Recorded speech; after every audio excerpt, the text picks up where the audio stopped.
I mean, we talk so much about the slowdown in China's economy and why the likes of EV makers need to look for growth in markets like Europe.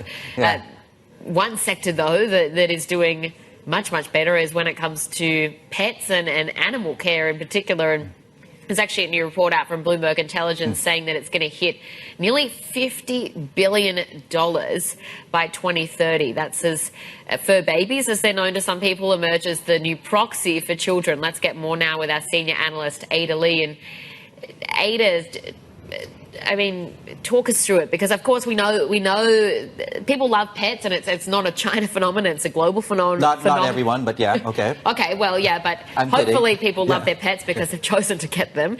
But what stands out in China's market in particular when it comes to pets? Absolutely. So we are expecting the Chinese pet economy to grow by 6% a year to 2030, and that is almost double the projected GDP growth for the country, and reaching about $49 billion in 2030.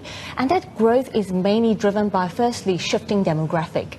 As more people are becoming more reluctant to get married and have children, we have seen that in the demographic data, in recent years, that's just been on a decline. Very similar pattern like Japan and South Korea.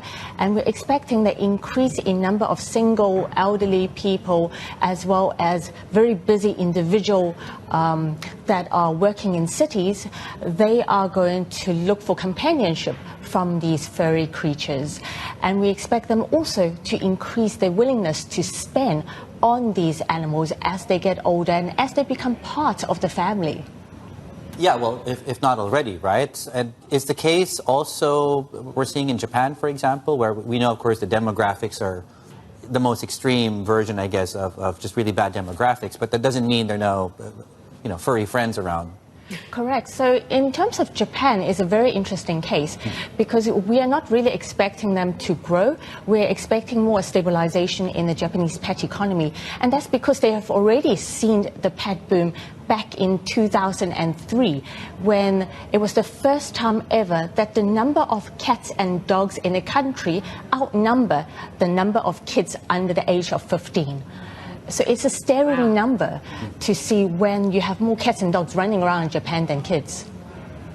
And Dave talks about the extreme demographics, but I think actually South Korea is perhaps even more extreme when it comes to an aging population and a declining birth rate as well. So are we going to see that sort of thing? And what sort of spend is it on pets? Correct. So in terms of South Korea, we are seeing similar pattern. And what we are also seeing, in addition to the demographic tailwind, is the fact that, firstly, they are banning the dog meat trade by 2027, and that will boost the pet economy. And also, there are some government-led initiatives, such as they are looking to abandon the value-added taxes on essential pet vet services. So that can also lower the pet keeping costs for South Korean.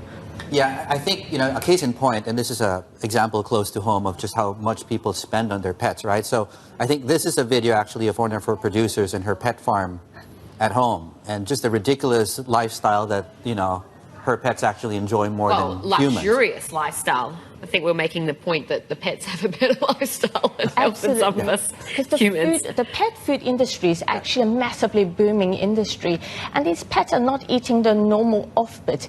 These are the pets that only eat Norwegian salmon and lobsters. It is absolutely crazy in terms of what they're eating. But this is where the growth opportunity is. And we also see in the Chinese pet economy, that's where the key growth is, the pet food segment for now. Well, we're always told. Ultra premium market, it seems. Yeah. Have your protein, always. Right? Ada, thank you so much. Fantastic report there. Our senior analyst there, Bloomberg Intelligence.